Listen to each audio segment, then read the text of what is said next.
sanctity of their own homes, in their cars, and in front of their children.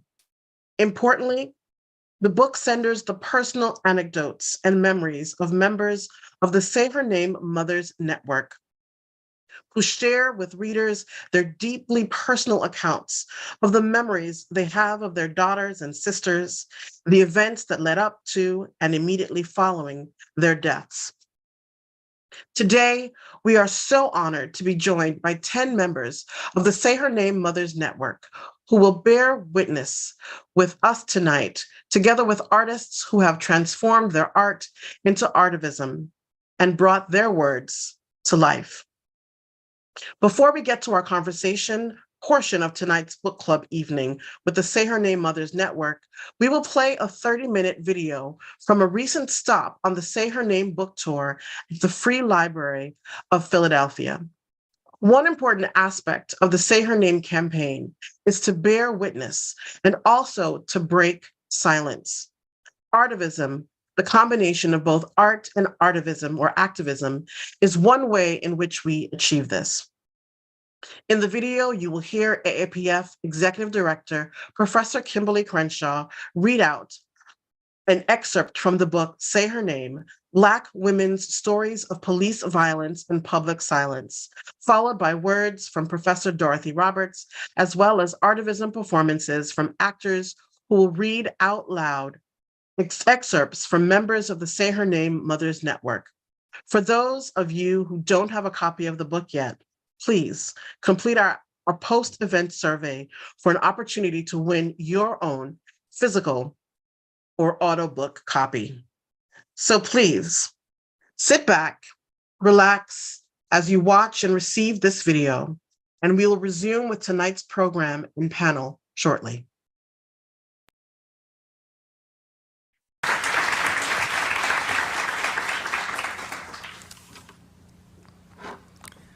I'm standing in an air-conditioned auditorium thinking about Michelle Cusseau and the countless other Black women killed by police whose deaths no one was paying attention to. My audience on this balmy spring day is mostly made up of public interest lawyers, students, and faculty. I'm remembering the courage that Michelle's mother, Fran Garrett, exhibited after Phoenix police killed Michelle in her own home.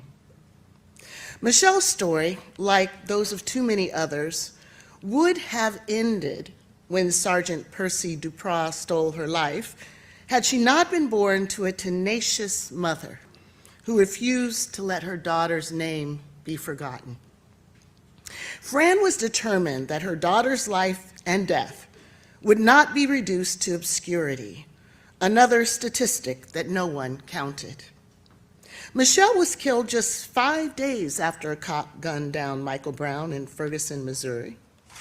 After seeing the community protests taking shape there, Fran decided to march Michelle's casket to Phoenix City Hall. In this brave act of protest, she joined a powerful tradition of Black women resisting and denouncing the state violence that directly threatens them and all too often destroys their families. Fran's march to the Phoenix City Hall was a flare in the night. Fran's radical act, literally placing her daughter's casket at the door of municipal power, not only demanded that Michelle be seen, but also rendered visible the police killings of other Black women.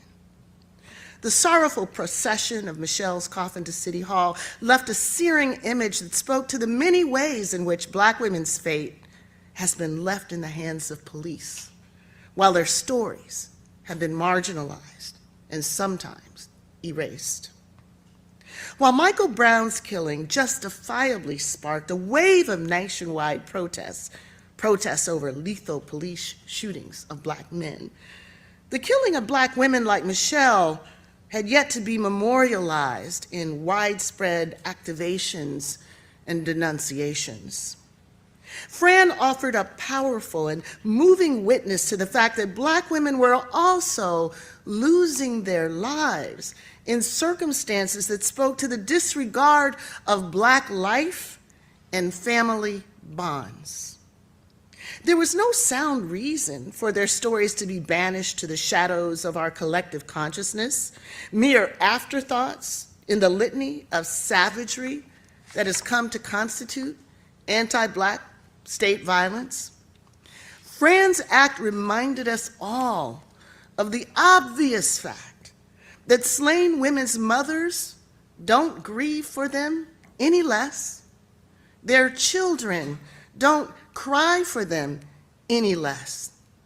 Their siblings don't mourn them any less. And we should not protest their killings any less than we do the killings of their brothers, fathers, and sons. 6 months later, as I look out at the audience, I wonder who among them will know Michelle Cusseau's name. Would they know of any other daughters who were stolen like Fran's was? Or was the erasure of these horrific losses difficult to interrupt because of the reflexive ways that the very notion of anti-Black police violence defaults almost exclusively to our endangered sons? To make the patterns of erasure visible and audible, I invite the audience to join me in something new. I ask those audience members who are able to do so to stand. I tell them, when you hear a name you don't recognize, take a seat and remain seated. I promise to invite the last person standing to tell the seated audience what they know about the person whose name no one else recognized. Then I call out the names, slowly, deliberately, and loud enough for even those seated in the very back of the auditorium to hear. Eric Garner, Mike Brown, Tamir Rice, Philando Castile, Freddie Gray. I'm always a bit surprised when one or two people don't recognize even the first two names, but fewer than a handful have taken their seats by the time I lift up Freddie Gray. The vast majority of people recognize these men and know the common risks that link their fates. They are Black and did not survive an encounter with the police. I pause for a moment. I ask the audience to look around. The room is quiet and still. People take in what they have demonstrated. Group literacy about the vulnerability of Black people to police violence. At the moment, it seems a completely obvious reading of the social knowledge that is minimally necessary to ground any conceivable collective action. I continue. I say, Michelle Cusseau. And then comes that whoosh of dozens, sometimes hundreds, sometimes 1,000 people taking their seats. It is the sound of silence. The sounds of people taking their seats mount as I continue the roll call. Tanisha Anderson, Ayanna Stanley Jones, Kayla Moore, India Kager, Shelley Fry, Corinne Gaines. One person is left standing after India Kager, but I continue anyway so people can hear more names. At last, I release the last person from any obligation to speak. I remind everyone that I'm a law professor after all, and I only say the last person standing will tell us something about the name they recognize to ensure everyone's honesty throughout the exercise. There are nervous titters as the last person takes their seat. This moment releases some of the tension in the room, yet the point still hangs over us. The silence about Black women who've been killed by the police has distorted our collective capacity to respond. We cannot address a problem we cannot name. And we cannot name it if the stories of these women are not heard.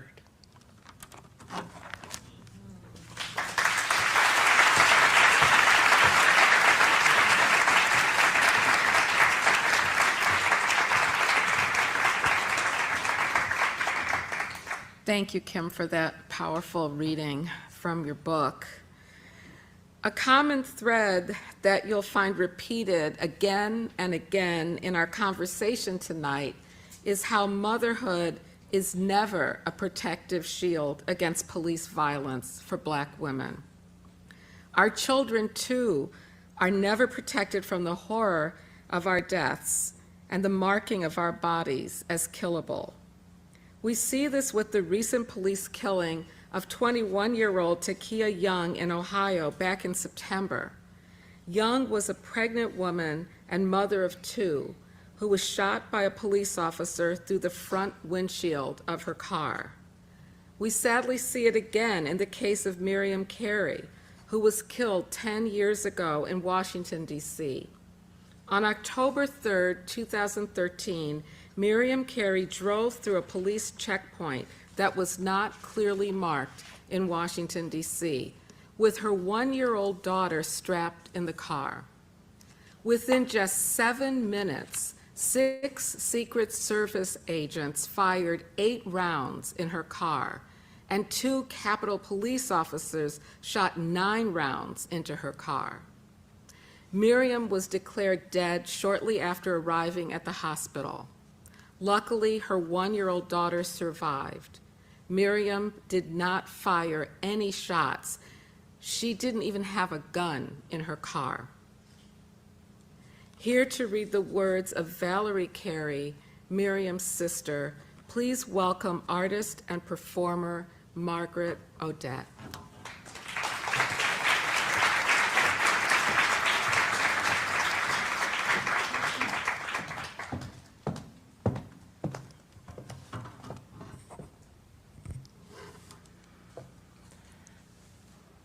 My name is Valerie Carey. I'm the sister of Miriam Carey, and I'm a part of the hashtag Say Her Name Mothers Network. Miriam was a beautiful girl, a beautiful young lady. She wanted to be successful in life, and as she got older, she decided to go into the field of health, and she became a registered dental hygienist. I'm actually older than Miriam by 7 years, and so there's a gap. I remember when she was a baby because she was so round and chubby. My father nicknamed her Butterball. And I guess my favorite memories really started to develop when she got older and when we would actually hang out more. That was my little sister. The day that Miriam was killed, it was a Thursday, October 3rd, 2013. I believe it was a Thursday. I was in my office preparing for an event I was hosting that evening with Terry Williams. And so I was just really trying to get my thoughts together, what I was going to say. I'm sitting at my desk, my laptop's open, and I use AOL. And so I saw on the main page there was a blurb about something happening in DC. I didn't click on it because I was busy. I was in my zone, and I had a TV at the time in my office, and I didn't have it on. And then my phone started to ring. It was a little after 2. My phone just started ringing incessantly from different phone numbers. A lot of the phone numbers, I now know, were coming from the DC area. I actually picked up one of the calls because it was a Connecticut area code number. And at the time, my sister was living in Connecticut. She had just recently moved there and purchased a co-op. And so I answered the call because I thought maybe it's my sister. I didn't know why all these calls were coming through, but they weren't registered in my phone, so I wasn't going to answer it. And when I answered, this one particular call, there was a man on the other line. He was a reporter. He asked to speak to me, and then he started asking me questions about Miriam. What type of car did she drive?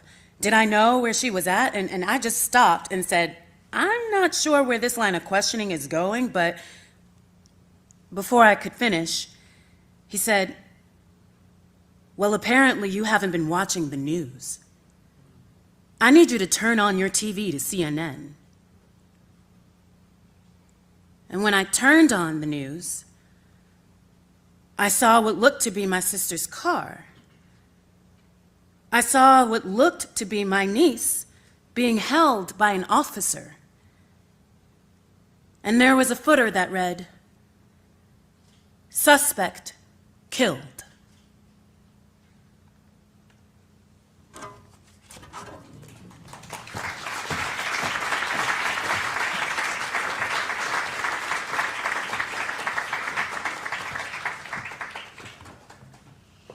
Thank you, Margaret, for that powerful reading of Valerie's story of loss, survival, and remembrance. We honor the story of Miriam, and we will continue to uplift her name and aspirations. Valerie Carey, Miriam Carey's sister and a valued member of the Say Her Name Mothers Network, will be joining us in conversation later. The Say Her Name Mothers Network is a community of mothers and family members of Black women, girls, and femmes killed by police that works to provide support to mothers and families who also have been victimized by state violence. This community is in many ways a sisterhood of sorrow. They lean on one another for healing and support in what is otherwise a very isolating experience. It's through the solidarity of support and understanding that we also can come together to laugh, have moments of joy, and continue to advocate for change in law enforcement and communities across the nation.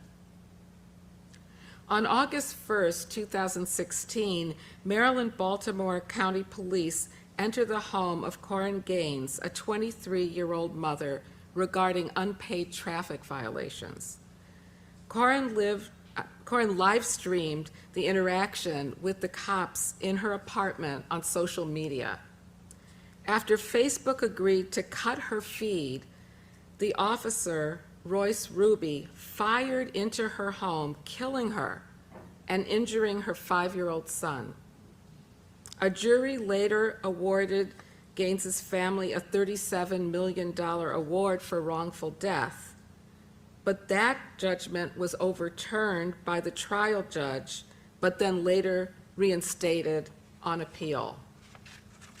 To read the words of Rhonda Dormius, Corinne's mother, please welcome artist and performer Kim Yancey.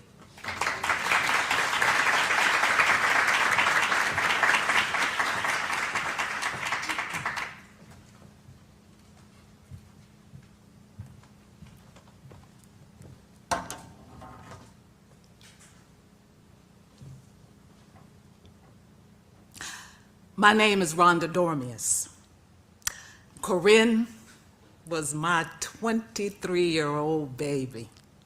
Oh, she was a very, very feisty young lady from toddlerhood. Very outspoken, kind of bossy at times. But she was just matter of fact. Growing up, she did very well in school and excelled in all her classes. She went to a college prep high school called Baltimore City College High School, and she was interested in political science. During her senior year, she lost interest in political science because there were so many things going on in society that contradicted what she was being taught. Now, I think that was the beginning of her starting to reach out and learn more about the government outside of what was made available through the media. She wanted to go behind the scenes and do her own research. Oh, she was an avid reader. Oh my God, I would buy this girl 10 books in a week and she would go through them. She read urban novels, but she also read books about Marcus Garvey and other informative things. She graduated on time, and she chose to go to Morgan State University.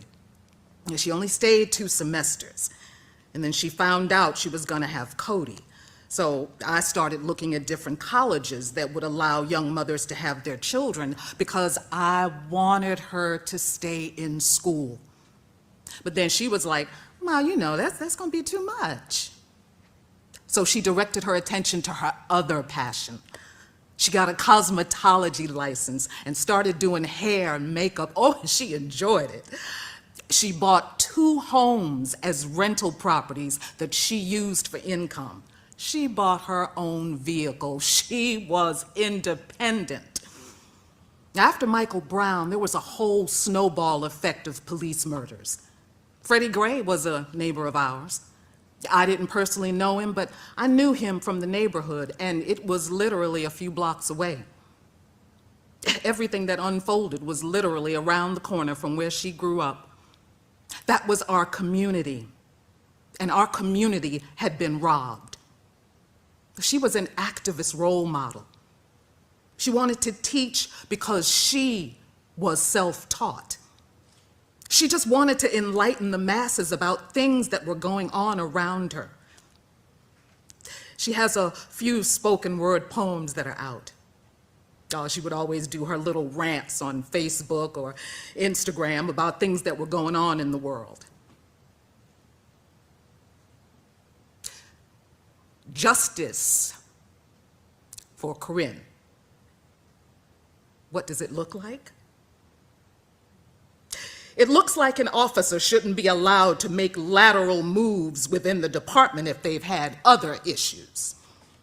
This was not Royce Ruby's first shooting.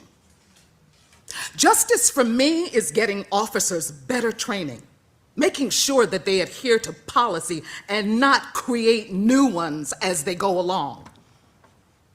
The officer who shot Corinne was found not guilty because of the statutes of such and such of the police code or this and that. They chose not to indict the officers. In September 2016, an internal police investigation concluded that Officer Ruby, who had previously been involved in a fatal shooting, was justified in shooting Corinne Gaines and would not be charged. He was subsequently promoted. We went to civil trial. It was February 2nd, 2018. It was 4 white jurors, 2 black jurors who came up with their own settlement amount of $37 million. And they came up with that money based on the information that was presented from evidence. The county appealed. And on February 15th, 2019, the day before the anniversary of the settlement, the judge decided to overturn it based on qualified immunity, which had been on the table 3 times before the trial even started. Well, he did that because he never expected us to win. He never argued for us to have qualified immunity because he didn't expect us to win based on the circumstances around the case. Once the jury heard all of the evidence, they came back with $37 million, the jurors. So that says a lot. So needless to say, we're going to appeal. Oh, it's not about the money. We have to get the truth out there. When they decided to decline criminal charges, they thought we were going to go away. They want us to go away. I just want everybody to know that the fight continues. Oh, there is no dollar amount that can remotely replace what we have lost. Now, I can do without the dollars. I want accountability. I want the people involved to be held accountable. Now, I'm going to go out on a limb and speak for all of us and say, I want them to pay. I want them to feel our pain. They need to know. They need to come from behind the wall of protection and be held accountable. That's what I want. Corinne felt like she was in a fight by herself, so she would be so happy that I am continuing her fight. In her last hours, she felt like she was alone. See, because that's the way the stage was set, for her to feel alone. And I am going to continue battling for her because she had a message to get out. Now, it wasn't received by everyone in the way that she wanted to present it, but I am going to clear it up for her. I am going to clear it up for her. I am going to deliver it the way I know she would want it to be delivered.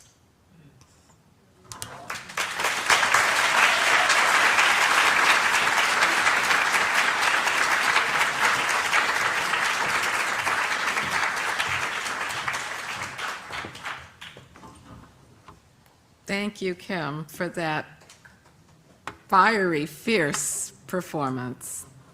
Thank you so much. The fight continues. The fight continues. We have one more excerpt prepared for this evening. On September 15th, 2015, India Kager was shot to death at a 7-Eleven gas station by the Virginia Beach Police SWAT team, who threw flashbang grenades at her car while her 4-month-old son, Roman, was in the back seat. India died shortly afterward. Roman survived, but he lost his hearing in his left ear from the effects of the flashbang grenade. Here are the words of Gina Best, mother of India Kager, read by artist and performer Rosalind Coleman.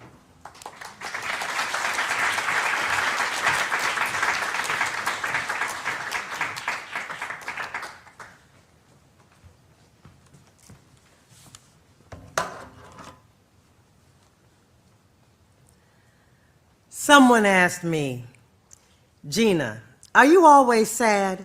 And I'm like, yeah. And when I say sad, let me explain what I mean by that. You see the triggers on social media. Are you reliving this all the time? I'm like, I will never not live it. Never not live it. This is now a part of us. I hate the part of my life where I felt at one point that it wasn't, where I could not relate to someone having been killed by the police. For that, if anything has come out that I can hold on to after the murder of my daughter, I can look at another human, another mother or father or child and say, you know what? I do see you. And no one has the right to take your life because you're not in the right place. I don't believe any of our children were in the wrong place. Roman's birthday was May 11th. He's 5 now. He's got complete hearing loss in the left ear from the flashbang. He's disabled as well from the trauma. He's acting out. He's asking for me. He's really full of rage. He's waking up screaming in his sleep. He calls me Meemaw. I want Meemaw. I want Meemaw. Our children are traumatized for life. And once, while his brother Evan was in bed, he said, Grandma, I see angels all around. And I'm like, yes, you do. So how I keep them alive, how I keep India alive, is with chimes, wind chimes. One is a butterfly because I call all my granddaughters butterflies. And there's one just past the crystals, and there's one with crystals, just with sounds. I tell Evan every time he hears the chimes that it's his mommy coming by. She's always there, and he loves that. You've heard me say that I walk around with an amputated heart, and that is literally the case. Here is a bleeding heart. I envision that when we say her name and we remember, we amplify our beautiful daughters and sisters and queens. I like to imagine India answering back. I like to imagine every last one of our babies, our loved ones, answering back. And I'll imagine a world where not only are we saying their names, but you are doing it too. And we're not speaking against the silence. Tell someone, speak their names. It emboldens us. It gives us strength and encouragement in the very lonely times, because there are no words to articulate the level of pain that we live with. It's off the spectrum. But we're here. We're here. And we're going to do something about this, sisters. It's starting with us, and we won't quit.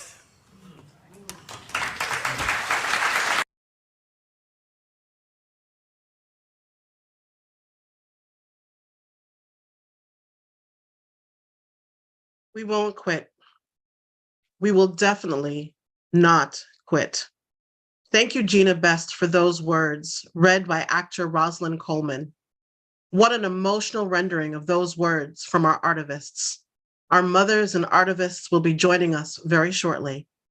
The power of artivism is at the center of the work that AAPF does year-round, not only in bearing witness, but also in breaking the silence surrounding the police killings of Black women.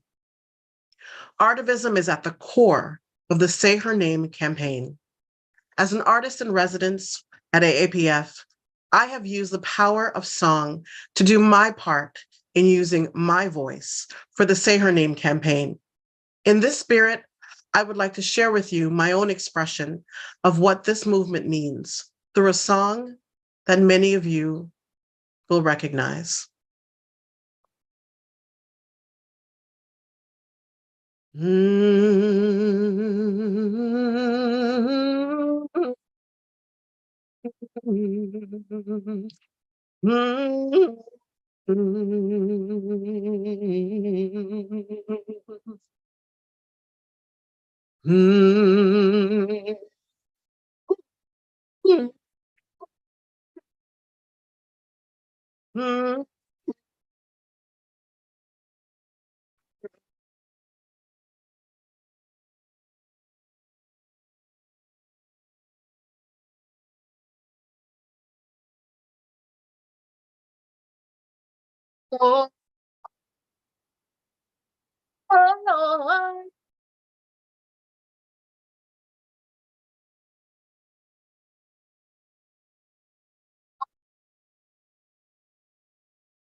Say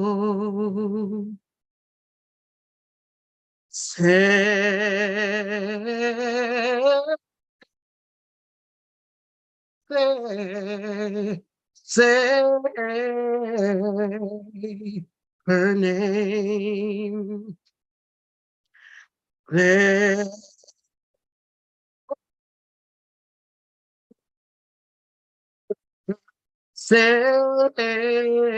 Say her name. Say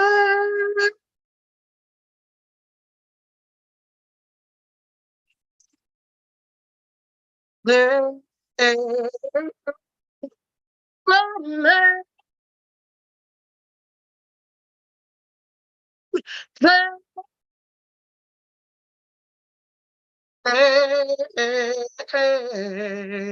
Say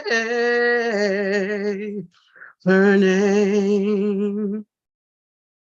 Corinne Gaines, Michelle Cusseau, Shelley Fry, India Kager, India Beatty, Michelle Shirley, Kayla Moore, Pamela Turner, Atiana Jefferson, Miriam Carey, Sandra Bland, Brianna Taylor, Ayanna Stanley Jones.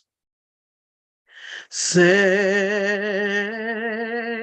her name, for all the names I cannot say. Say their names, for all the names I'll never know.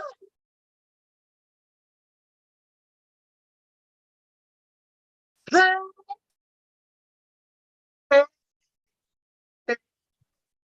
names. Like girls matter. Say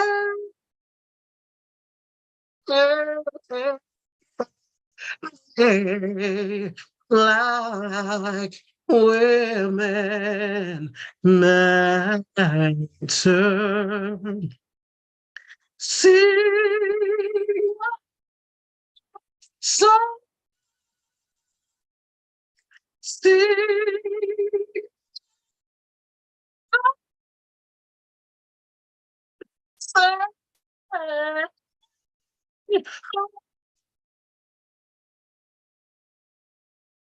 Say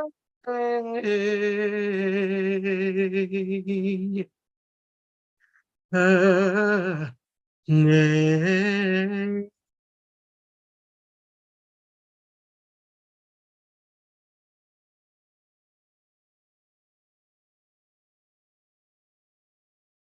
This song was inspired by the work of the African American Policy Forum to remember the lives of Black women and girls who were horrifically taken from us by acts of police brutality. I would now like to turn to the panel portion of this event. We are joined today by Fran Garrett, mother of Michelle Cusseau, Gina Best, mother of India Kager, Deborah Shirley, mother of Michelle Shirley, Sharon Wilkerson, mother of Shelley Fry, Rhonda Dormius, mother of Corinne Gaines, Chelsea Rubin, daughter of Pamela Turner, Ashley Carr, sister of a Tatiana Jefferson, Tamika Palmer, Breonna Taylor's mother, Valerie Carey, sister of Miriam Carey, and Shante Needham, sister of Sandra Bland. We are also joined by Kim Yancey and Rosalind Coleman, two of the actors who read out the words of the mothers in the clip that you just saw. Thank you all for joining us. To kick off our first round, I would like to welcome Rhonda Dormius, Gina Best, Valerie Carey, and Sharon Wilkerson.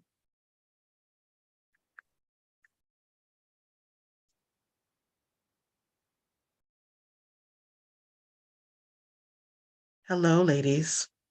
Hello, hello. Good evening. Welcome. Hello. Thank you. Welcome, Rhonda. Welcome, Gina, Valerie, and Sharon. We have had the pleasure and the privilege of having you join us for many of the Say Her Name book tour stops, including the Say Her Name 9th year anniversary event. I want to ask all of you to speak a little bit about your thoughts on the role of Artivism at these events and how it relates to bearing witness and ending silence, especially as we gather here for our Her Dream Deferred. Should I go first? Sure. Yeah. Let me just ask. In the book, we are able to read these passages on the page, but how is it different to have your words read out loud in front of an audience? How do you see your words from the book coming to life? How does this speak to the to elevating the memory of your daughters, Randa, Gina, and Sharon, and your sister, Valerie? Well, first, I'd like to thank Dr. Kermit Crenshaw for establishing this platform for us to share and be vulnerable in a safe space, with people with the similar experiences and the same outcome. As for my feelings about the Artivism is, the role to me means fearfulness to be able to be in the space of Artivism. It gives us a space where people can share our words and exemplify what our feelings were, the emotions that we poured out in these books, say her name. I don't even know really how to explain it. It's just one of those things where the space affords us to enlighten people. It prevents our girls' names from being silenced. It stirs the emotions that comes along with hearing the words that we were forced to put into a book. Artivism also offers me the comfort of knowing that expressing my truth and experience wasn't in vain. The only pain that comes from me having my words immortalized in the Say Her Name book is the fact that there are people who are actually intentionally preventing my words from being shared. I don't know, all of us are in the same boat, and, all of us lean on one another for the support that comes with the experience we're enduring. So Powerful. thank you. Gina? Yes. Oh, what Artivism means and the significance of it in this space is that each one of our daughters, our sisters, our loved ones were unique in their gifts and unique in their abilities, but their lives were specifically, like each of us, very unique and special and precious and highly significant, even though others may think that they were not. So when we see our words, I will say what wells up within me is what I've said and I shared before, that with our sisters, it's an honor to see women portraying and uplifting other women. And that speaks to what our ancestral mothers would do with one another. Really, the chant and the call, the response and call, the lifting up of song, and it moves us emotionally and even in our spirits because it triggers that which is innate in us as melanated, beautiful people anyway. So to hear Rosalind and the other artists speak our words on behalf of our daughters, it's a revolution of love that is absent in this world when it comes to Black women for me. It's absolutely comforting, and it's an honor to be in this space, even though what got us here is dishonorable by them, but it's definitely the returning of that, the reciprocal love. And it also lends hope that our daughters, our sisters and loved ones, as Rhonda said, and I will echo that, are not forgotten. Because as long as we say their names, they'll never be forgotten, and we're never going to stop. Ever. Amen. Valerie? Oh, thank you, Abby, for that beautiful rendition. So the art of Artivism rather, is very important in cementing and grounding the names of our daughters and our sisters. Hearing my words being spoken by Kim Yancey, for me, that was an out-of-body experience. But it also was a reminder to me that my words have been recorded and now someone else can read them. I'm really thankful that now our words are on Audible. It's in an audiobook because not everyone likes to read per se, but they can listen to a book. And then to have our loved ones' names being sung, that's a way for them to be remembered.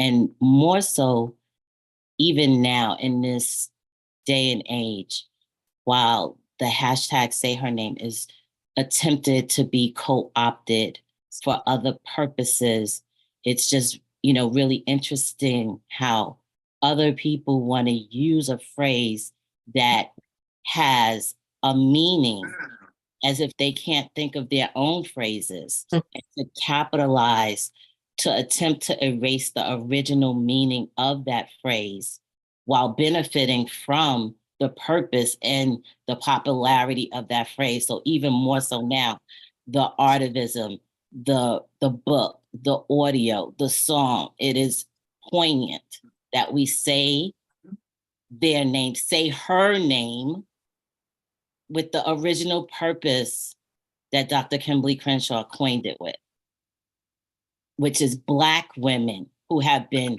killed by police unjustifiably. Powerful. Thank you. And Sharon? For me, whew, I don't even know where to start. Oh my God. For me,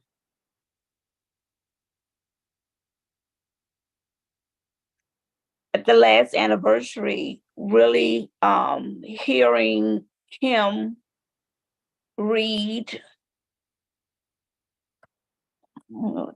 hearing Kim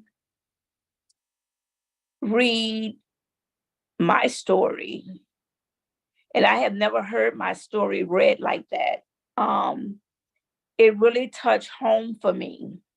And it was our 12-year anniversary. And I thought I had grieved. I thought I had cried. And come to find out, I didn't grieve and I didn't cry. So hearing that, it opened up so much. But at the end of the day, what really touched me was my sisters was there to hold me. Knowing that we have each other. I don't have that because I don't have any sisters. So just to know I was in a safe place, just to know they was there to hold my hand, just to know they were there to rub my head, just to know they was there to rub my feet, just to know we was there together and we was there to love on each other, just to know we have each other no matter what, just to know we all in this thing together, just to know we're not going to stop fighting. We're not going to stop saying their name. Just to know we're not going to give up on our daughters. Just to know we're not giving up and we're going to continue this fight. Just to know we're going to continue saying their names. Just to know Dr. Kim is not going to give up and she's going to continue that fight. Just to know AAPF is with us. Just to know we have each other's back. Just to know we love each other no matter what. Just to know we're one in the end, we are one. No matter what we may go through. But when it's time to love on each other, we are there. Just to know we're our sister's keeper. Just to know. I needed to know that. And God showed me they got your back no matter what. Say say her name, not their name, but her name. Because you can say anybody's name, but we're saying her name. It's our girls that we're saying. Absolutely. You Her know, name. absolutely. I want to thank you so much for that, Sharon. I want to thank all of you, Rhonda, Gina, Valerie, and Sharon, for sharing your powerful insights with us. You talked about, art helping you to document, to memorialize. It's a record of your loved ones' lives, that they mattered. And that's the beauty of art. It's a portal of possibility. And this work helps to imagine lives that could have been, and also to document what was done, the atrocities that were done. So thank you so much. As we sit with these valuable words from our mothers and sisters from the Say Her Name Mothers Network, I want to now bring in our actors, Kim Yancey and Rosalind Coleman, to please join us. In the video we just saw, Kim read out words of Rhonda Dormius and Rosalind read out the words of Gina Best. Kim and Rosalind, welcome. Thank you. Thank you. We just heard the mothers speak eloquently and passionately, wrenchingly sometimes, gut-wrenchingly about what hearing their testimony in the form of Artivism means to them. How does reading and art further the act of bearing witness? I'd like to ask you, as artists, how that experience was like for you. How did you approach the reading of their words from the book, and why is it so important for you to be involved in the way in which, in this way, with the work of the Say Her Name campaign? Let us first begin with Kim and then Rosalind. It is one of the greatest honors in my life to speak the words of these brave and beautiful mothers and sisters and daughters. In any small way, if the gift God has given me to be a speaker of words can help me to share their grief, their story, their search for justice, then that's all I can ask. I am honored to be in their presence. They are amazing women. And how I did this work, I've had the privilege to do 4 of the mothers actually in various venues. I just sit in a room with these words and I read them. And my father used to say, put your feet in somebody else's shoes. Mm. So I put my feet into Corinne and India and Miriam and Shelley's feet, their lives, and I just let them speak. It is such an honor. And so I need to be a part of it. I need to use my art to help these beautiful, brave women and to share their grief, help them. What a blessing. Thank you. Thank you. And Rosalind? So funny, I've been collecting H words when I thought about this question, and Kim, you just added another one, help. Well, the first word that came to me was humble. And it's just made me feel so humble to approach being a part of the Say Her Name community, because it's humbling, because the first thing you think is like, there but for the grace of God go I. You know, I could be this woman. That could be me. That could be me with the police, or that could be me, the mother or the sister. So that's the very first thing. And so I am this person, and I feel so humble to try to serve in this way. And then the second word was honor. It's an honor to try to take on this task. And then another H word that came to me from Gina was that, you know, it's a horror, but then Gina leaves you with hope. How is it that you come through this and yet you feel hopeful? And I think it's because the spiritual connection that I felt from Gina speaking Gina's words and talking about trying to connect with the women, with the daughter on the other side and the women, hearing the voice back, and that the hope that we'll go on and that we're going to work together and heal together, that left me with such hope. And in the possibility of healing. And so that's why I feel like it's so important to be a part of this work. I couldn't have said it any better. That's really beautiful, Rosalind and Kim. Thank you so much. You talk about sharing your art and uplifting the words of the mothers with such reverence.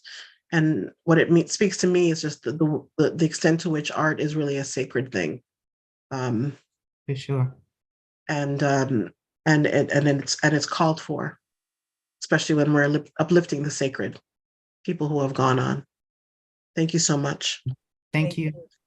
I'm now going to pivot over to our third round and welcome two more mothers of the Say Her Name Mothers Network, Deborah Shirley and Shante Needham. Welcome. Hello. Hello. Great to see you both. Likewise. Deborah, in the book, you share a very vivid picture of the events that led to you finding out that your daughter, Michelle Shirley, had been killed by the police. You embed these events in a description of what you were seeing, hearing, and what was happening around you.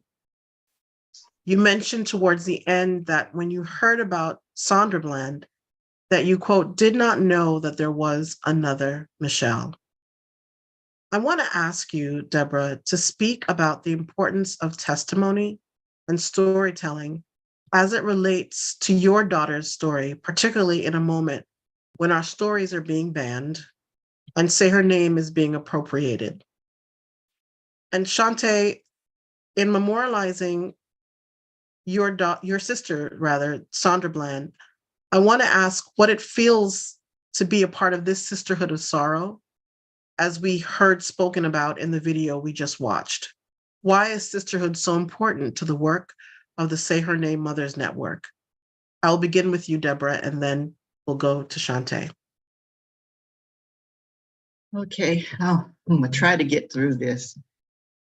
My heart is racing. It always does. I always get affected by the readings, by the other stories. It makes it difficult to concentrate. But and thanks everyone for the platform.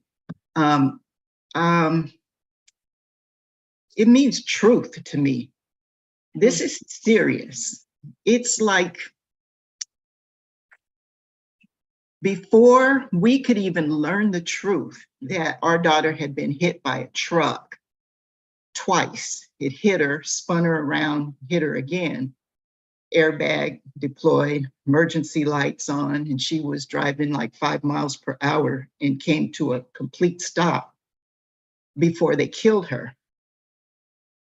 Things that went on the internet, as I was told by one of my other daughters, and I did see some things for myself, but I was in such a shock. I couldn't read any articles. I just saw words. I just saw shot, dead, female, approximately 30, things like that. I was just seeing words. Couldn't read anything, couldn't comprehend what was happening. That the things that were on the internet were robbery suspect and possibly intoxicated driver, drugs involved, and none of that was true. And no one ever apologized for that. No one ever changed that narrative. If it wasn't for this book, the truth would never get out there. And then you look at the bigger picture. This is what they have been doing for the last 250 years. Not tell if people would tell the truth, we probably wouldn't even be in this predicament right now that we're in this time. So while they are trying to squash, erase our history, not let us see ourselves in how we really exist and navigate in this country, it's really extra important that the truth gets out there. We're bearing witness. We're in truth is strength. Lies are weakness. And it's a stark contrast between us who can engage and tell the truth and people who are not telling the truth, people who are lying and trying to erase us. If we had known the truth growing up, our lives would be so much different. I should not grow up not knowing that Black people built the White House, that we created the traffic light, and on and on and on. You can go on, a book of what Black people did in this country. Why do we not know that? So it is super important. This means so much that there is this book to tell the real stories of our loved ones. And I know I need to cut it, give Shantae time to speak. But I do have to say this to all the ladies. I see you guys putting chats up all the time. I can't do it because every time I try to chat or put something in the chat, I just get kicked off. My thing just shuts down because our signal's so weak. So I needed to get that out there and tell all the ladies, all of you mean so much to me, and I lift you all up all the time. And I get strength from you guys. So I'll let Shantae speak now. Thank you. So Shantae? can you hear me? Okay, so these never get easy, right? It's always heavy. I think I'm kind of sort of having an anxiety attack a little bit, but sisterhood and the hashtag Say Her Name Mothers Network is very important for several reasons. A few of my sisters already spoke on it, but we in this sisterhood, we have a bond, a love, a care. We give each other strength. We check in on one another. We have monthly check-ins. That's amazing, by the way, because we all know that when we lose our loved ones, like, let's just be real, a lot of people be right there in that moment. But then once it's over with, you're left to literally pick up pieces by yourself. So being a part of this particular sisterhood that focuses on our sisters, daughters, and our mothers is important because we all know that women do not get the same treatment as men do when it comes to police violence. So this sisterhood is very important. And I'm grateful to even be amongst such ladies. I absolutely hate the way that we connected, but I am absolutely sure that this sisterhood is a sisterhood that will supersede all other sisterhoods. And I'm just grateful to be in this mix, this particular mix right here. I have been introduced to several, but this right here is so genuine, so loving, so just strength giving. And I could go on and on, but I'm not going to do that today. But I love these ladies to life, and I'm grateful for our sisterhood. And I pray that God never lets us separate and that we're bonded for life. Thank you so much, Deborah and Shantae. Really, really powerful. Sisterhood is real. I've witnessed it from where I stand as an artist in the Say Her Name network.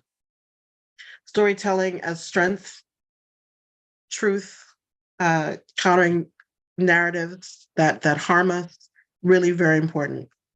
I can attest for all of us here that nothing feels as transformative as having mothers and sisters of the Say Her Name Mothers Network sharing their stories with us and bringing to life what advocacy looks like. In this spirit, thank you again, Deborah and Shantae. In the spirit of advocacy, I would like to now invite Ashley Carr and Tamika Palmer into our conversation.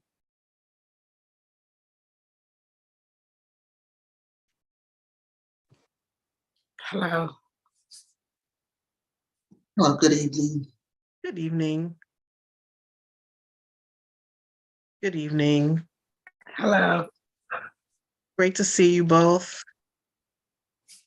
In the book, Say Her Name, Black Women's Stories of Police Violence and Public Silence, the reader is provided with a unique window into what advocacy looks like for the Say Her Name Mothers Network. Ashley, we know that you are very involved in uplifting the memory of your sister, Tatiana Jefferson, through the annual Tatiana Project Gala to provide resources to young children interested in pursuing careers in STEM. Similarly, Tamika, we've heard you speak previously about the importance of Breonna's Law when it comes to putting an end to the deadly no-knock warrants, a measure that would have helped protect your daughter, Breonna Taylor, before her death in 2020, and countless other Black women who have been killed inside the sanctity of their own homes. I would like to ask you how you uplift the memories of your sister and daughter, respectively, while also pursuing advocacy like so many of the mothers of the Say Her Name Mothers Network. Let me first turn to you, Ashley, and then to you, Tamika. Well, as far as advocacy in my life, I would say when this day happened, it was more so of a let me not let my sister be forgotten, because it was so many, killings around that time. So what could I do to, make sure she's not forgotten, that her death is not in vain? And at that time, Breonna Taylor was killed like a couple months later. So in my head, me and my other sister Amber, we were like, well, we need to go stand with Tamika. In our heads was like, we want to make sure she know that this is real. And when we got there, we saw, there was a lot of support, things like that. But she did, that we were able to, just show our support to others. So that was really what we were on a move for. Our advocacy wasn't really just about my sister. It was like, how can we connect to others to show that we are all together in this unity was one accord. So it was other people in Dallas that was killed by police and things of that nature. And we will always make sure that we were there to support that family during their time of need, because we understood that, we're fighting a system that was not made for us. So it's better for us to do it in unity, to let them know that they're not alone, that there's nothing, neither nobody, anybody that's dying, their families are not alone, that we're all in this together. Then I had to think about, what I tell everybody else. People always ask me, what can I do to uplift Tatiana and things like that. And I always tell people to use their gifts. Whatever your gift is, use your gift to uplift our names. Similar to what the artists are doing, their gifts is, being actress and things like that, speaking using their voices. So, and that shows that it becomes personal, because this fight is personal for all of us. And so me and my siblings end up doing a nonprofit called the Tatiana Project, where we've been doing summer camps for free for the last 3 years to give kids exposure to STEAM. Because our thing was, everyone will always say, if their names are not, they're not forgotten, if their names are always said. So our goal was, well, how can we make sure that her name is never forgotten? So we was like, okay, well, it's the next generation. Because if we go with the next generation, then they won't forget her. And then they're going to teach the next generation. And from there and there and there, they basically, her name will always be said. Thank you so much. And Tamika? For me, I didn't know that activism was where I was going, in the beginning. I didn't know that. I mean, of course, I knew of activism. I didn't know that my issue was going to become that. All I knew was something happened to my daughter that shouldn't have. And Ashley said that. I'm sorry, what? We can hear you. Oh, and Ashley said, how they went around to just show up and show support. And, she talked about how when she came here, that there was a lot of people here supporting. And she's right, there was a lot of people here. I won't necessarily say everybody was there for support, right? Because people will attach themselves to you when they think you're the light right now, right? And for me, this wasn't about the light, right? I didn't know who to talk to. I didn't know that other people existed. I mean, of course you hear stories, but until you finally meet these people, you don't understand. You don't, like, you do have people around that's saying that they can support you, but until they know what it feels like to be you, they'll never really understand. And so I'm grateful for the network, because I now have this group of women who I don't have to explain to them why today I'm having a bad day or I'm mad at the world, and however I feel, they with it. Like I don't, like, whatever the energy is, like, what you want to do, like, what do you need? And that has, like, meant the world to me. It's changed so much in my life, because I've had to learn to decipher who these people are, right? Who are really here for me and for Brianna, like, you ain't even got to be here for me. Brianna is the purpose, and it was just a lot of stuff going on that shouldn't, and then so you're fighting that, and you're fighting the police who's making up these stories and all of this stuff, and to walk in this room with these women, it's like, it'll take your breath away, because Shantae said it, like, this group will supersede anything. Like, and I'm eternally grateful for everyone here. Yeah. Thank you so much. Thank you both, Ashley and Tamika. It's so important for us to hear your words and your thoughts, and to be able to understand, not fully, but understand how this has impacted you and your fight for collective advocacy, which is really important. And the point about the fight being personal is real and appreciated and understood. So I want to urge those of you joining us tonight to please find out how you can push for policy and legislation at a local level to ensure that the mothers and sisters of the Say Her Name Mothers Network all receive justice. Now, for our final round, I would like to invite Chelsea Rubin and Fran Garrett to please join us for a discussion about the importance of memorialization, past, present, and future. Fran Garrett and Chelsea Rubin, welcome.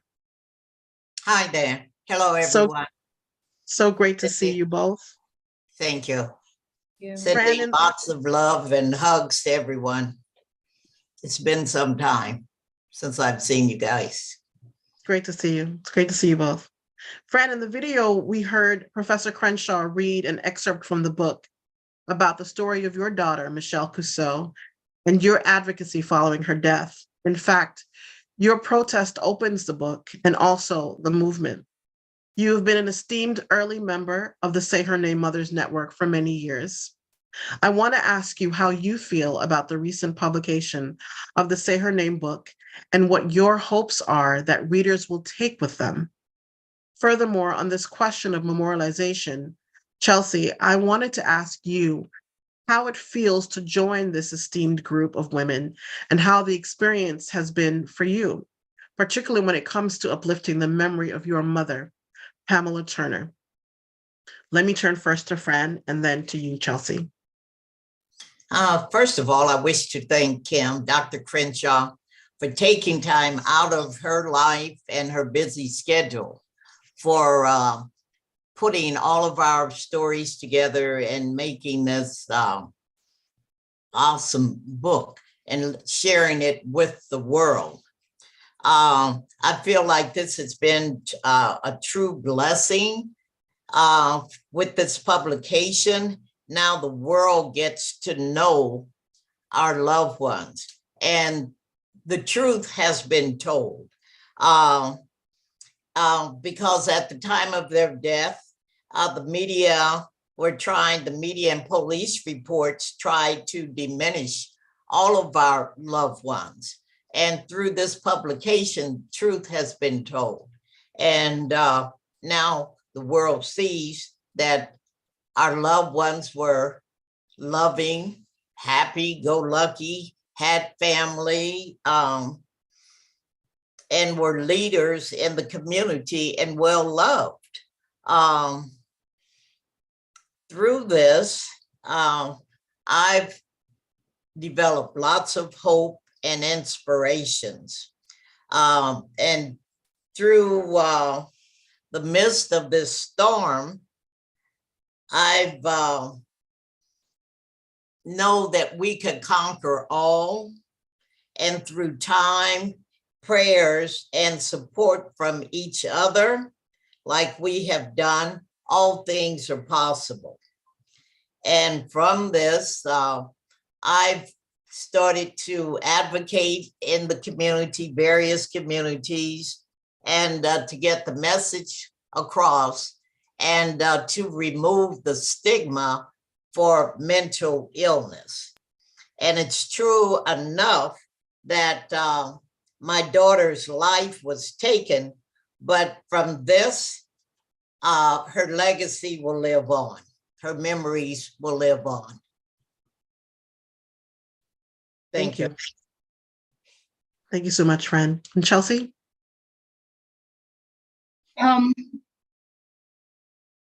Joining this sisterhood of amazing women has brought calmness to my life.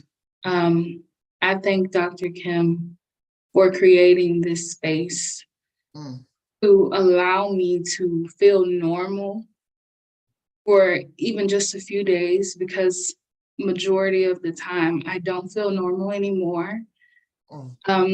There are not many people who can relate to what has happened in my life and the events that are very disheartening, and they don't allow me to really express that part of myself without creating this stigma. So being able to be around these women is the most peaceful thing that I can have. It's my time where I get to go and really sit in my truth among other women who understand exactly how I feel. Even it goes deeper because a lot of the women in this sisterhood have lost their daughters who are, I'm around their age when they were killed. And for me, I've lost my mom. So I get that feeling of motherhood as well. I get to come to these women when I don't know what to do, when I'm lost, when I feel broken, hurt, I'm grieving. It's very hard to continue a day-to-day life while experiencing all of these things and still trying to put my life together to, build for my future. So I have that shoulder to lean on because of this space, and I'm greatly, greatly appreciative for having the opportunity to feel the way that I truly feel. Thank you so much for those words, Fran and Chelsea. Those very important parting words, talking about the importance of having a space to be vulnerable and to be heard and to be seen by people who understand just what you're going through, and the importance of remembering to combat erasure and to just creating a space for memory. Again, thank you, Fran. Thank you, Chelsea. As our program comes to a close, I'd like to urge the audience to please visit aapf.org/say her name for more important information on how you can join the conversation and take action. Finally, I urge you all to please grab a copy of the Say Her Name, Black Women's Stories of Police Violence and Public Silence, where you can read the testimonies of the mothers and sisters and learn more about the issue of police killings of Black women and learn about how you can make a difference. Once again, those of you who don't have a copy of the book yet, complete our post-event survey for an opportunity to win your own physical or audiobook. Finally, please share with your friends and family about what you have learned and heard tonight during this program. Please share with your family and share in all the spaces that you congregate: hair salons, barbershops, coffee shops, laundromats, churches, on the job, all spaces. Together, we can all thing to bear witness and forever break the silence surrounding the police killing of Black women. Before we leave, and in the spirit of Artivism, I would like to end tonight's program by singing a song called Her Memory.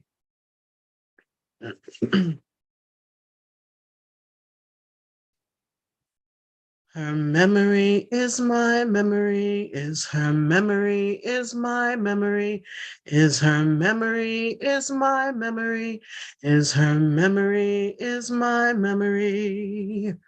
Don't you want to go where I remember?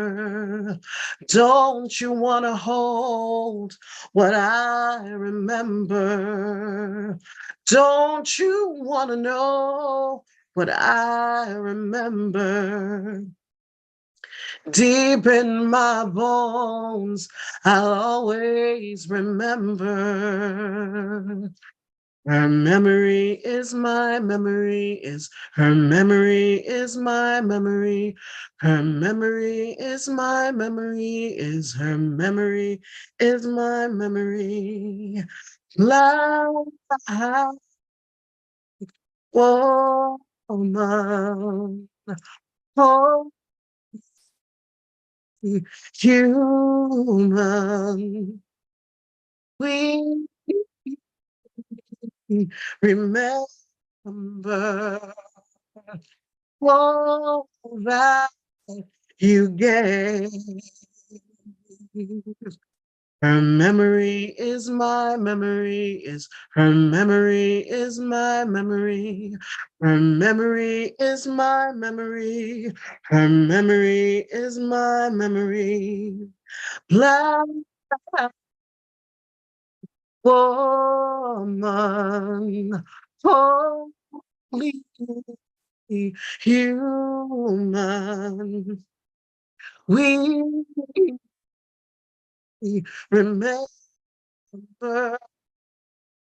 the light you shined and the love you gave. Her memory is my memory, is her memory is my memory, is her memory is my memory, is her memory is my memory. Her smile is my memory. Her laugh is my memory. Her hand is my memory. Her life is my memory. Her joy is my memory. Her heart is my memory. Her pain is my memory. The sound of her voice is my memory. Her memory is my memory. Is her memory is my memory. Is her memory is my memory. Is my memory is her memory. Deep in my bones, I'll always remember. Deep in my bones, I'll always remember. Don't you want to know what I remember? Don't you want to own what I remember? Her memory is my memory, is her memory, is my memory, is her memory, is my memory, is her memory, is my memory.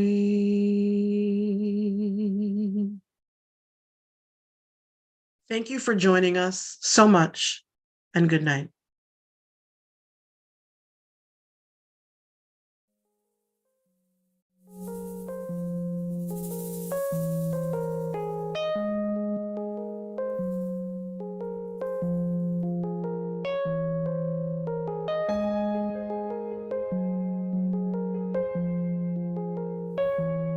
I would climb inside a red balloon floating towards the noon. For you, I would fly across the midnight sky, the stars and the moon.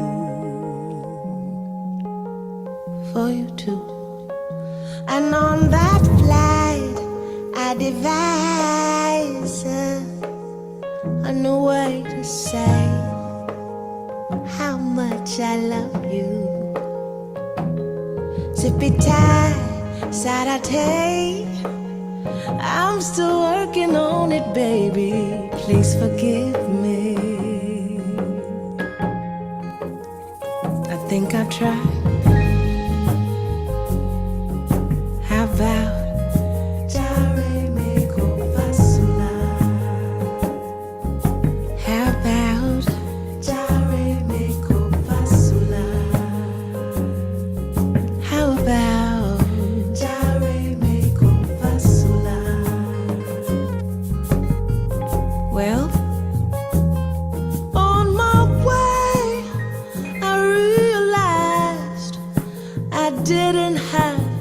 gift for you.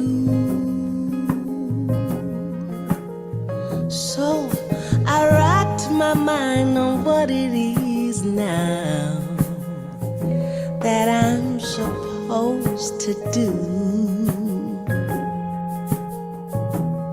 Then it hit me, I'd kiss the love in the air, hug the rain before it falls down.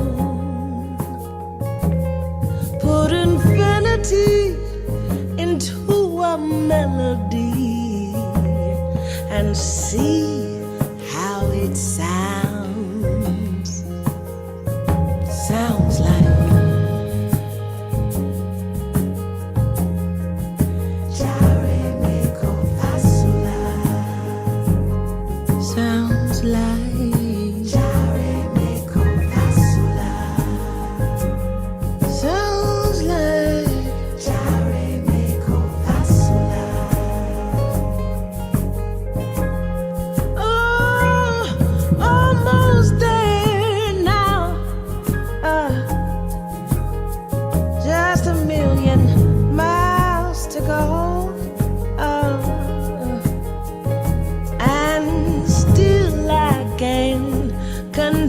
rain.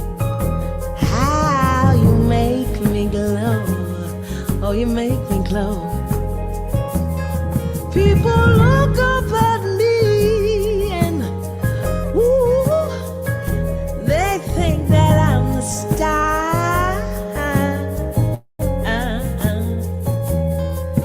But it's all because the love you give to me, it made me who I are. And it sounds like it sounds like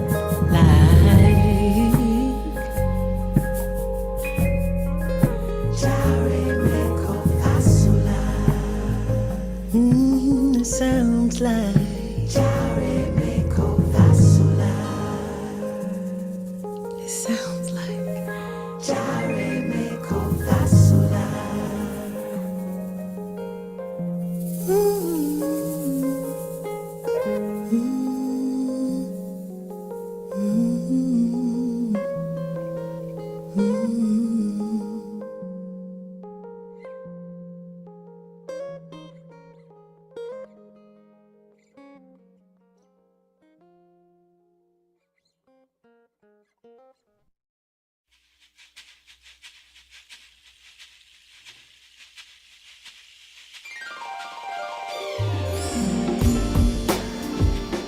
this is the last take for the night.